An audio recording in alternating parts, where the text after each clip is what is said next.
Lucas capítulo 16, versículo de número 19 ao 31 diz assim: Ora, havia um homem rico e vestia-se de púrpura e de linho finíssimo, e vivia todos os dias regalada e esplendidamente. Havia também um certo mendigo chamado Lázaro, que jazia cheio de chagas à porta daquele, e desejava alimentar-se com as migalhas que caíam da mesa do rico, e os próprios cães vinham lamber-lhes as chagas. E aconteceu que o mendigo morreu, e foi levado pelos anjos para o seio de Abraão. E morreu também o rico, e foi sepultado. E no inferno ergueu-lhe os olhos, estando em tormentos, e viu ao longe Abraão e Lázaro no seu seio. E clamando disse: Pai Abraão, tem misericórdia de mim, e manda Lázaro que molhe na água a ponta do seu dedo e me refresque a língua, porque estou atormentado nesta chama. Disse, porém, Abraão: Filho, lembra-te de que recebestes os teus bens em tua vida, e Lázaro somente males, e agora este é consolado e tu atormentado. E ele disse: está posto um grande abismo entre nós e vós, de sorte que os que quisessem passar daqui para vós não poderiam, nem tampouco os de lá passar para cá. E disse ele: rogo-te, pois, ó Pai, que o mandes à casa de meu pai, pois tenho 5 irmãos, para que lhes dê testemunho, a fim de que não venham também para este lugar de tormento. Disse-lhe Abraão: tem Moisés e os profetas, ouçam-no. E disse ele: não, pai Abraão, mas se alguém dentre os mortos fosse ter com eles, arrepender-se-iam. Porém Abraão lhe disse: se não ouvem a Moisés e aos profetas, tampouco acreditarão ainda que algum dos mortos ressuscite. Presta atenção, irmãos. Talvez muitos dizem, poxa, hoje é Páscoa. O que essa mensagem tem a ver com a Páscoa? Tudo. Porque no finalzinho, quando a gente leu no versículo de número 29, fala assim, tem Moisés e os profetas. Foi através do ministério de Moisés que iniciou-se todo o processo de instituição da Páscoa. E esse início de instituição da Páscoa foi consumado com Cristo na cruz do quê? Do Calvário, através do seu sacrifício. E a Páscoa, ela só sobreveio ao povo de Deus para trazer algo na vida deles, libertá-los de algo ruim que estavam vivendo, libertá-los das garras de Faraó, libertá-los do cativeiro egípcio, libertá-los daquilo que, vamos dizer abertamente, do inferno que eles estavam o quê? Vivendo. Essa era a verdade. Esse é o propósito central, que o nosso Senhor padeceu da cruz do Calvário, porque o Pai, Ele amou o mundo de tal maneira, para que todo aquele que nele crê não pereça, mas tenha vida. O Filho padeceu, irmãos, para que nós não fôssemos parar aonde? No inferno. Essa é a verdade. Então, quando eu me pego para meditar nesse texto, nessa parábola, eu começo a ver que a narrativa, ela trata 2 fases e ela trata 2 ambientes. A primeira fase que a narrativa trata é a pessoa em vida nessa terra de viventes, e a segunda fase é a pessoa morta. Os 2 ambientes que ele trata é o céu e o quê? E o inferno.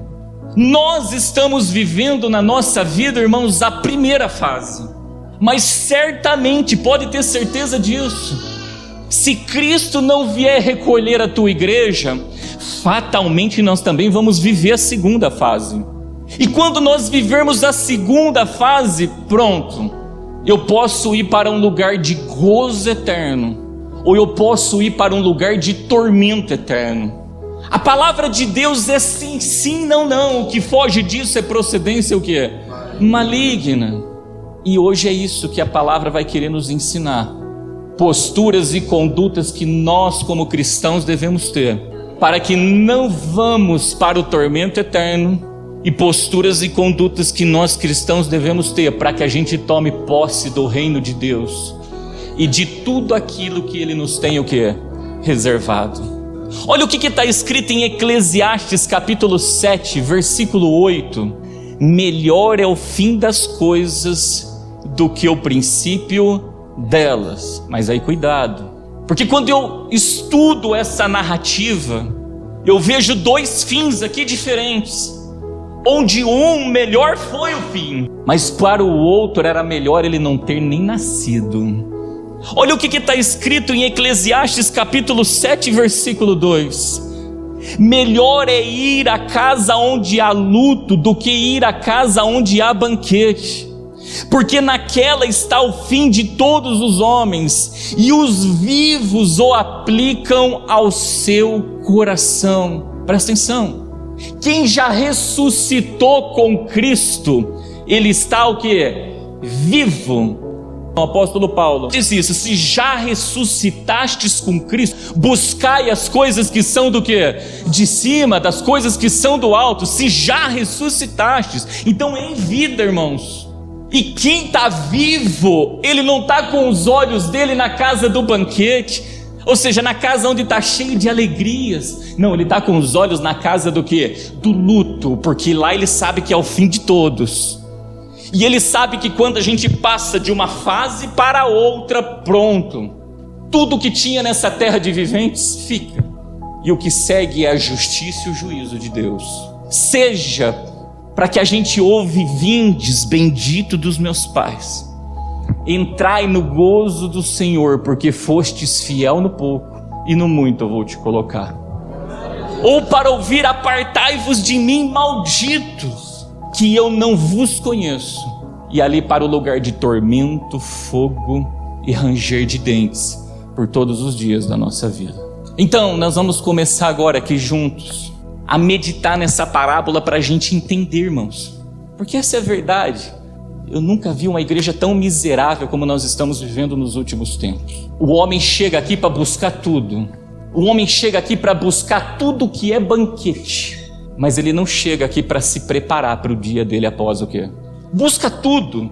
Busca o conserto de um casamento, busca um relacionamento, busca uma vida financeira próspera, busca todos os deleites da carne, mas não busca as coisas que são do quê? Essa igreja precisa se converter. Essa igreja ainda não ressuscitou com quem? Com Cristo. Porque quem já ressuscitou com Cristo, uma palavra sai da boca dele, uma frase: viver é Cristo e morrer é ganho ou é lucro para as nossas vidas. Então quando a gente olha para esta narrativa, a gente vê a história de um homem que é rico e de um homem que é mendigo, opostos pelos vértices totalmente. E aqui eu quero abrir os olhos para a igreja, porque Deus não enxerga a riqueza, irmãos, como o mundo enxerga. Deus não vê como o mundo vê. É simples, é só nós olharmos quando Ele faz uma análise às igrejas de Apocalipse. Olha o que está escrito em Apocalipse capítulo 2, versículo de número 9. Conheço as tuas obras, e tribulação, e pobreza, mas tem um parênteses aí, olha aí, ó, mas tu és rico, e a blasfêmia dos que se dizem judeus e não são, mas são sinagogas de Satanás. E olha o que está escrito em Apocalipse capítulo 3, versículo 17. Como dizes, rico sou e estou enriquecido, e de nada tenho falta, e não sabes que és um desgraçado e miserável, e pobre, cego e nu? Então presta atenção, uma dessas igrejas se auto-intitulavam pobre, e Jesus olhava para ela e falava: você é rica. A outra igreja se auto-intitulava rica, e Jesus olhava para ela e falava: você é pobre. Então o conceito de riqueza e pobreza para Deus, irmãos, não está lá em botar o teu cartãozinho na máquina do banco e puxar o teu saldo bancário, o teu extrato bancário, e lá você vê um montante e fala assim: sou rico. Jesus olha muito para muitos desses e fala: tu é pobre, miserável, o quê? Segue-me. E é isso que eu quero abordar aqui, porque quem falou que aquele homem era rico não foi homens terrenos, foi Cristo na tua narrativa. E Cristo, ele é o caminho, a verdade e a vida, então ele não é mentiroso. Se ele disse que aquele homem era rico, aquele homem era rico. E se ele disse que aquele outro homem era um mendigo, ou seja, se ele era pobre, porque quando a gente olha pelo adjetivo mendigo, isso significa que atribui, né? Vamos falar o que significa. Isso nos leva a remeter que ele era uma pessoa que pobre. Mas o que para Deus é um homem rico e o que para Deus é um homem pobre? Então vamos começar. Olha o que fala no versículo 19 do texto que nós lemos lá. Ele vai dizer assim, que aquele rico, a primeira coisa, ele vestia-se de púrpura e linho finíssimo. E quando a gente vai examinar as escrituras sagradas, olha o que está escrito em Provérbios capítulo 31, versículo de 22. Ele diz assim, ó: faz para si cobertas de tapeçaria, seu vestido é de seda, olha o linho que finíssimo, e do que? E de púrpura. De quem que este texto aqui está fazendo uma narrativa? Ele está fazendo a narrativa da postura de uma mulher virtuosa. Então quando Jesus olha para aquele rico, ele vê um homem, ou ele vê uma mulher que recebeu da parte de Deus o que? Virtude. Ele recebeu da parte de Deus o que? Poder. E quem recebe dessas coisas, Deus olha e fala: não, você é rico, você é rico. A segunda característica que a gente vê quando a gente continua meditando naquele versículo 19, fala assim, ó, que ele vivia todos os dias regalada e esplendidamente. Sabe o que significa essa palavra regalada? Significa farto, significa abundante. Sabe o que significa essa palavra esplendidamente? Fala assim, ó, de maneira admirável, grandiosa, deslumbrante. Em outras palavras, era um homem que recebeu virtude, que estava farto, que recebeu o quê? A porção de Deus, ou seja, a maior abastança que Deus tinha para a vida dele. E quando você olha para a maneira dele de viver, era uma maneira admirável, era grandiosa, era deslumbrante. Nas entrelinhas, irmãos, quem é espiritual olhava para esse homem e falava: eu quero ser igual a ele, eu quero agir como ele age, eu quero ter o que ele tem. Mas quem é invejoso, irmãos, queria as coisas que eram de quem? Dele. Olha o que está escrito, meus amados, no versículo 24 do texto que nós meditamos. E ele clamando disse: Pai Abraão. E olha o que está escrito no versículo 25. Disse, porém, Abraão: filho. Então presta atenção, era um homem que tinha Abraão por pai, e Abraão tinha ele por quê?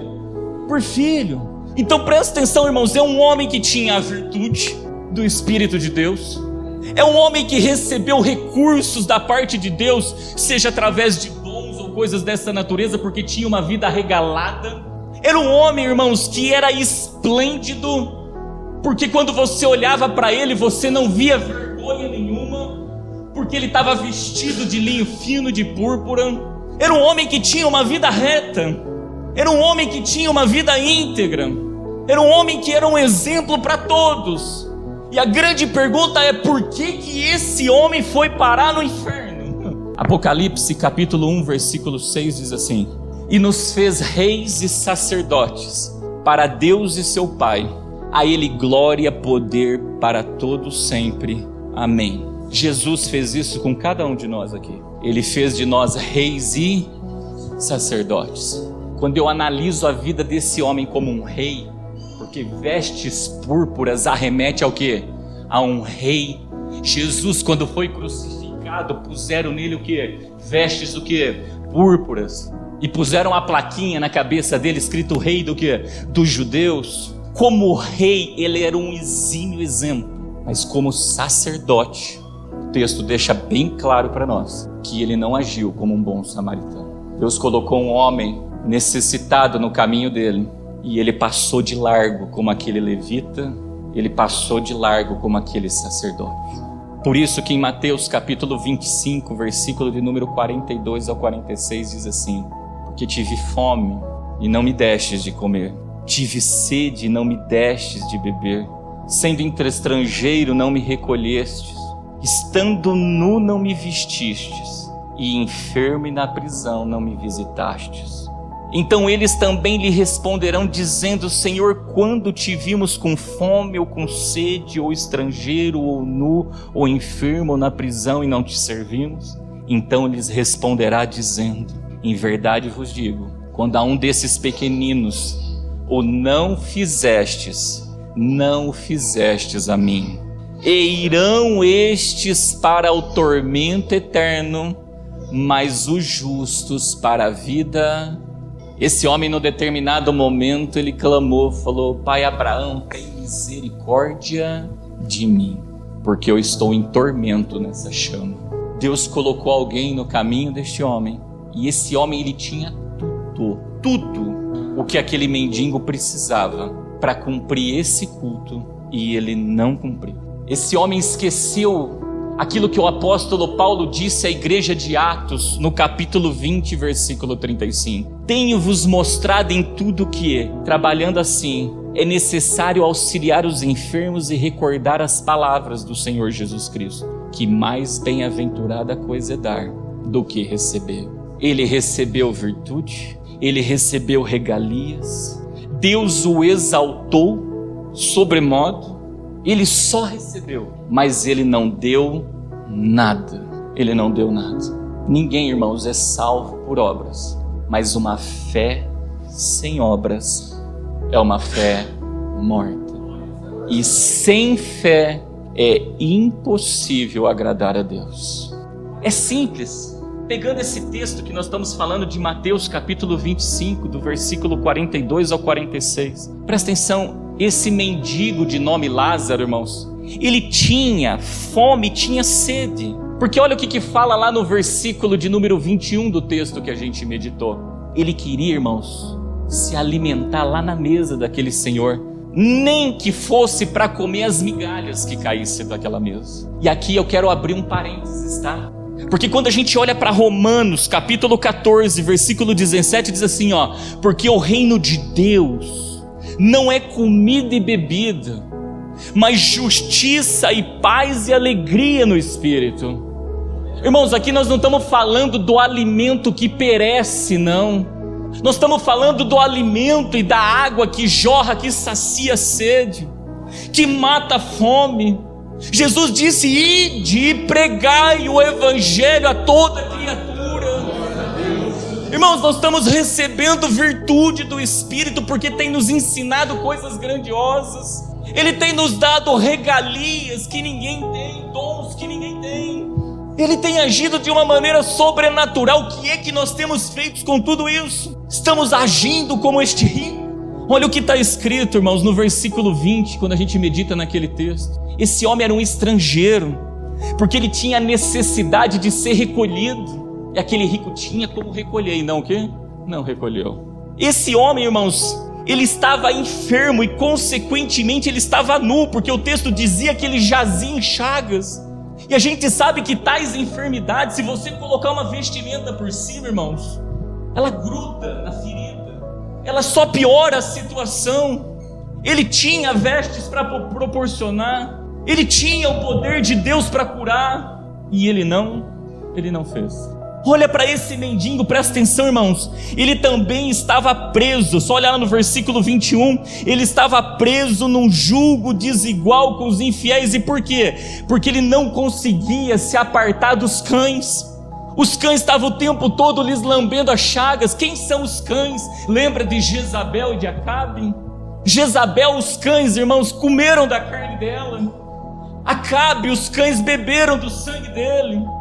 Jesus disse: não dê as coisas santas a quem? Aos cães. Quem são esses? São os que comem da falsa comida e bebem da falsa bebida, porque Cristo é a verdadeira comida, e Ele é a verdadeira bebida, o teu sangue, o teu corpo é a verdadeira comida e a bebida. Esse rico tinha as ferramentas na mão necessárias, irmãos, para socorrer esse mendigo em tudo. e não fazia nada, não movia um dedo para nada. Irmãos, eu vou falar de mim. Eu estou aqui exercendo o meu sacerdócio, e tem vezes que eu estou sentado aí como rei. Quantas vezes eu tenho fome? Tem gente que Deus deu o versículo, tem gente que Deus deu a revelação da palavra, e está tudo sentado sem fazer o quê? Eu tenho certeza que tem um monte de gente que está que nem mendigo, com fome, querendo comer daquilo que está sendo o quê? Servido. E se eu me posicionar como esse rico, você sabe o que eu faço? Eu não abro a porta, eu não sirvo. Tem gente que precisa de uma oração e ninguém ora. Ei, tudo que nem eu, olhando para o mundo e esquecendo do culto a Deus, tudo dormindo. E Deus está falando aí, estão falando aqui, irmãos, guarda algo, é de céu e inferno. A gente tem que parar e entender. Eu posso ter a vida mais regrada desse mundo, eu posso ser um exemplo para muitos, mas se eu não fizer nada, eu vou para o inferno. Não é elas que me justificam diante de Deus, elas justificam a minha fé diante de Deus. Porque o que me justifica diante de Deus é o sangue de quem? O sangue de Cristo. Mas numa contramão de tudo isso, eu vejo esse mendigo de nome Lázaro. Quando eu olho para a vida dele, irmãos, eu vejo o cumprimento na vida dele das bem-aventuranças que Jesus disse. É simples, olha lá, Mateus capítulo 5, versículo de número 3. Bem-aventurados pobres de espírito, porque deles é o reino dos céus. Ele tomou posse do reino dos céus? Tomou. Então quer dizer que ele estava lá na porta daquele homem querendo a comida e a bebida que perece? Não, irmãos. Ele estava querendo a comida e a bebida que leva para a vida o quê? Ele estava buscando o reino de Deus e a sua justiça em primeiro lugar, e as demais consequências. Guarda algo, ao homem que chega aqui atrás da comida e bebida que perece, atrás daquilo que é passageiro. Esse homem não é pobre diante de Deus, ele é rico. Ele é rico. Ele quer buscar o consolo da vida dele nas coisas que são deste mundo, nos deleites que são deste mundo, e não na justiça de Deus. E Jesus disse a seguinte frase, que naquele dia quem vai julgar é a palavra o quê? Dele. Chegar aqui com o propósito errado, irmãos, está agindo como rico diante de Deus e não como pobre. É esse o pobre de espírito. O pobre de espírito, irmão, esse mendigo não é o que está lá na rua, não. Esse mendigo é aquele que tem fome e sede disso aqui, ó. E uma vez que ele tem fome e sede disso aqui, ele leva isso aqui para casa, e as demais o que? Também. Mas o homem vem atrás das demais e não vem atrás do que? Da palavra? Ele não é, irmãos, mendigo. Esse mendigar é pelo reino. Esse mendigar é pelas coisas que são de cima. Esse mendigar, irmãos, é por aquilo que vem do céu. Porque as demais é consequência na vida de quem busca o que é certo, o que é reto. As igrejas chamam, irmãos, para virem atrás do quê? Para ter vida onde? Na terra, e não ter vida onde? Está errado. A ordem está o quê? E o reino de Deus é ordem, e se ele tomou posse do reino, é porque tinha ordem na vida dele. Ele podia precisar do pão que perece, mas ele chegava aqui em primeiro lugar atrás do pão que não, que os homens invertem. Se a gente inverte, nós estamos na posição do quê? De um rico. Quer ver um exemplo de um pobre, de um rico? O pobre, ele toca na orla do Senhor. O rico, ele aperta. Mas como assim? Lembra da mulher que tocou na orla de Cristo? Mas os discípulos diziam, a multidão te aperta. O pobre desce, vem por detrás de Jesus. Porque aquela palavra vai dizer que a mulher tinha gastado tudo que ela tinha com os médicos, fazendo uma analogia de que ela estava o quê? Pobre. Quantos que chegam na igreja e ficam apertando Deus? Apertando Deus. Você tem que fazer. E pode ver, tudo vaidade da carne. Mas não chega na orla, não toca na orla. Ou seja, não quer o pão da mesa, não quer olhar para os mandamentos e para a lei, porque a gente sabe que lá na orla, é lá que está a exemplificação disso. Pobre toca na orla, rico aperta. Por isso que Jesus, quando aquela mulher tocou, ele vai dizer para ela, filha, a tua fé te salvo. O resto, tudo em volta de Jesus. Mas salva mesmo só uma pessoa. Continuando, olha o que fala em Mateus capítulo 5, versículo 4. Bem-aventurados que choram, porque eles serão consolados. E olha no versículo 25, só a parte B. Olha o que o Senhor diz ali na parábola. Agora este é o que? Consolado e tu atormentado. Irmãos, aquele homem estava correndo atrás das bem-aventuranças. Quem é o Consolador? O Espírito Santo. Irmãos, como é que a gente é consolado pelo Espírito Santo? Olha o que está escrito em 2 Coríntios capítulo 7, versículo 10. Porque a tristeza segundo Deus, e quem chora está alegre? Porque a tristeza segundo Deus opera arrependimento para a salvação, da qual ninguém se arrepende, mas a tristeza do mundo opera o quê? A morte. Tem dois tipos de entristecimento, tem dois tipos de choro, tem o choro sincero e o choro mentiroso, tem no meio das nossas lágrimas tem um choro sincero, e como Deus sempre nos revela em sonhos, tem as lágrimas de crocô, não são sinceros, porque não produz no homem arrependimento. O homem não busca a misericórdia de Deus, e a misericórdia nós alcançamos quando confessamos e o quê? E deixamos. E para confessar nós precisamos ter conhecimento, para entender o que fazemos de certo e de errado. Para deixar nós precisamos da força do Espírito Santo, e nisso nós vamos encontrar da parte de Deus o que? O Consolador, porque é Ele que ensina, e é o Espírito dEle quem dá força, irmãos. Esse mendigo estava buscando as coisas que são do que? De cima. Olha o que está escrito em Mateus capítulo 5, versículo de número 5. Bem-aventurados os mansos, porque eles herdarão o que? A terra. Irmãos, presta atenção, esse mendigo ele não era contencioso, porque ele tomou posse da terra prometida. E quando a gente olha para a terra prometida, quando Moisés mandou os espias, eles voltaram com vários cachos de uva, o que? Grande. E aonde que esse mendigo estava? No seio de quem?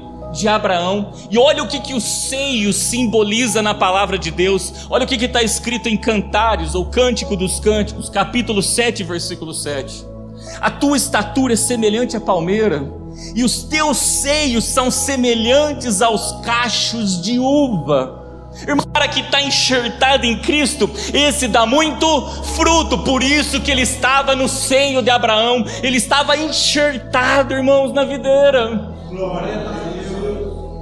Olha o que diz em Mateus capítulo 5, versículo 6. Bem-aventurados que têm fome e sede de justiça, e o reino de Deus não é comida e nem bebida, é justiça, ou seja, tem sede e fome do reino de quem? De Deus. Ele fala, porque eles serão o quê? Fartos. Irmão, seio jorra leite. E quando a gente lê em 1 Pedro capítulo 2, versículo 2, diz assim, ó: desejai afetuosamente como meninos novamente nascidos. Quer dizer, não está morto, está o quê? Está vivo, o quê? O leite racional, não falsificado, para que por eles vades crescendo. Ei, irmãos, ele estava degustando o leite racional direto do seio de Abraão, o pai da fé. Ou seja, não é um leite falsificado, é o leite verdadeiro, é o puro alimento para as nossas vidas. Que a pergunta é: o que é que a gente está vindo buscar? E o que é que a gente está fazendo para o quê? Para o reino. Porque a gente tem que buscar como o mendigo buscou, e não podemos agir como aquele rico agiu. Tem que fazer diferente dele, e igual o mendigo, buscar o que o mendigo buscou, e não fechar a porta para aqueles que vêm vindo nessa condição. Irmãos, um monte de gente procura: ô pastor, entra numa campanha comigo para minha vida ser tudo que é carne, tudo que é carne, tudo que é deleite na terra. Fome e sede de justiça, fome e sede da palavra de Deus. Você conta o quê? Nos dedos. Por isso Jesus disse: poucos são os que serão salvos. e que se ele não abreviasse os dias, nenhuma carne seria salva. Irmão, é antagônico. Cada esquina tem uma igreja, eu vou chamar assim, porque a igreja pode ser de Cristo, mas pode ser de um monte de gente. E ele diz que se ele não abreviasse os dias, nenhuma carne seria o quê? Salva.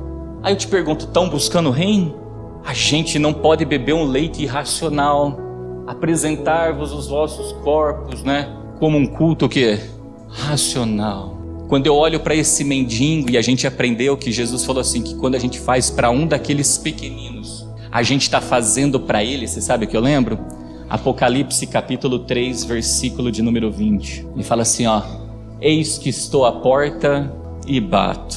Se alguém ouvir a minha voz e abrir a porta, entrarei em sua casa e com ele cearei e ele comigo. Irmãos, aonde 2 ou 3 estão reunidos no seu nome, ele se faz o quê? Você sabe como que é um jeito dele bater na porta da gente para ceiar conosco? Ele bota um mendigo desse, ou seja, um homem que tem fome e sede do quê? De justiça, do reino de Deus. Ele põe no nosso caminho, para que a gente abra a porta, bota para dentro na mesa e a gente começa a meditar. Aonde tem 2 ou 3 ali ele se faz o quê? Aí todo mundo ceia para a glória de Deus. Era ele mesmo que estava na porta, batendo na porta daquele. E quando a gente olha para essa frase aqui, ó, de Apocalipse capítulo 3, versículo 20, ela está exatamente direcionada à igreja de Laodiceia. Você se diz rico, mas você é pobre, miserável, cego e nu. Por isso, nessa manhã, eu gostaria que a igreja lembrasse que está escrito em Lucas capítulo 12, versículo 48, só a parte B: e a qualquer que muito for dado, muito se lhe pedirá, e ao que muito se lhe confiou, muito mais se lhe pedirá. Aquele rico recebeu muito da parte do Senhor, e quando Deus requis dele aquilo que ele proporcionou, aquele homem não tinha nada nas mãos. Quando eu olho para essa palavra, eu vejo que vivemos tempos em que muitos estão caminhando a passos largos para o inferno, porque não tem agido como esse mendigo tem agido. Quer tudo, mas não quer o reino. Tem fome de tudo, mas não tem fome do reino. E estão agindo como esse rico agiu. Não se colocam de pé, sudecaia, ridecou, manai decantas, para resplandecer nessa terra de viventes. E aqui eu vou finalizar falando alguns dissabores que tem no inferno, porque Jesus disse: não temas, aquele que pode matar a carne não pode lançar a alma onde? No inferno. Tema antes aquele que pode matar a carne e lançar a alma no inferno. Eu digo, sirva não por causa dessas obras do inferno, sirva porque ama a Deus, e quem ama não busca os seus próprios o quê? Interesses. Mas eu não posso deixar de trazer à lembrança o que sucede ali no inferno, e o texto deixa muito claro. O texto deixa claro, irmãos, que existe um abismo separando o céu do inferno, e que ninguém vai para lá e nem quem está lá vem para cá. Em outras palavras, morreu, segue o juízo, foi para o inferno, acabou, não tem como mais passar para lá. Então a gente tem que fazer enquanto há tempo, enquanto existe tempo, a gente tem que começar a fazer aquilo que Deus está mandando a gente o quê? Agir como o mendigo agiu, buscando as suas bem-aventuranças e se posicionando de maneira totalmente oposta a este rico, levantando e gerando o quê? Frutos, resplandecendo. Quando eu olho para essa parábola, irmãos, o texto vai dizer que o rico implorou para que o mendigo Lázaro encostasse o dedo na água e colocasse uma gota onde? Na boca dele, porque ele estava em tormento no fogo. Presta atenção, ele está no céu. E a Bíblia diz que do trono do Senhor jorram rios de águas vivas. E esse rios de águas vivas alimenta a cidade de quem? De Deus. Essa água que vem, quem dá é o Espírito Santo de Deus. Esse homem precisou ir para o inferno, sudecaia, ridecou, manai decantas, para querer buscar as coisas que são de cima, irmãos. Vai ser lá no inferno que a gente vai querer despertar? Vai ser lá no tormento da chama que a gente vai querer as coisas que vêm do trono de Deus para as nossas vidas? É Páscoa. Isso é Páscoa. Deus não quer que ninguém vá para onde? Isso é Páscoa. Glória a Deus. Esse rico tinha na terra o que o mendigo não, só que agora ele quer o que o mendigo tem. E em nenhum momento você vê o texto falando assim que o mendigo não queria dar água. O próprio pai Abraão entrou na frente e falou: tem um abismo. Nem que ele quisesse molhar o dedo e pôr na tua boca, ele não poderia daí para onde? Porque quem cala, consente. Você pode ter certeza que o mendigo Lázaro consentiu. Só que já era tarde do quê? Já era tarde demais. O texto vai dizer que esse rico estava atormentado na chama. Que chama é essa? É o diabo que produz essa chama, irmãos? Não. A Bíblia diz que Deus, ele é um fogo consumidor. Glória a Deus. Hoje ele desce na nave da igreja como um fogo purificador. Mas depois ele vai descer na nave da igreja como um fogo que é consumidor. E se as obras ainda estiverem impuras, pode ter certeza, tormento. Quando eu olho para essa parábola, eu vejo que não existe comunicação do mundo dos mortos com o mundo de quem? Dos vivos. Pai Abraão, pede para Lázaro ir lá e pregar. O que o pai Abraão falou? Não. Se não ouvir Moisés e os profetas, pode ter certeza, vão ir para o mesmo quê? Você sabe por que isso ele falou, irmãos? Porque está escrito na palavra de Deus: bem-aventurado aquele que não viu e creu. Quem precisa ver para crer é incrédulo. E a Bíblia diz, irmãos, que a vontade do Pai é que todos vejam o Filho e creiam nele. Quem é incrédulo não faz a vontade do Pai. Eu vou querer pagar para ver? Eu vou precisar estar lá no inferno para acreditar em tudo que Deus está nos ensinando? Tudo que Deus está nos instruindo na tua palavra? E digo mais uma coisa: se era incrédulo porque precisava ver para crer, a Bíblia fala assim, creia no Senhor Jesus e será salvo o quê? Tu e a tua casa. Aquele homem implorava e falava assim, ressuscita esse mendigo Lázaro e manda lá na casa dos meus pais, porque eu tenho 5 irmãos lá, para que eles não venham parar onde? No mesmo incrédulo. Irmãos, façamos a nossa parte, porque a salvação é o quê? Individual. E creia no Senhor Jesus, porque Ele é poderoso para salvar nós e a nossa casa.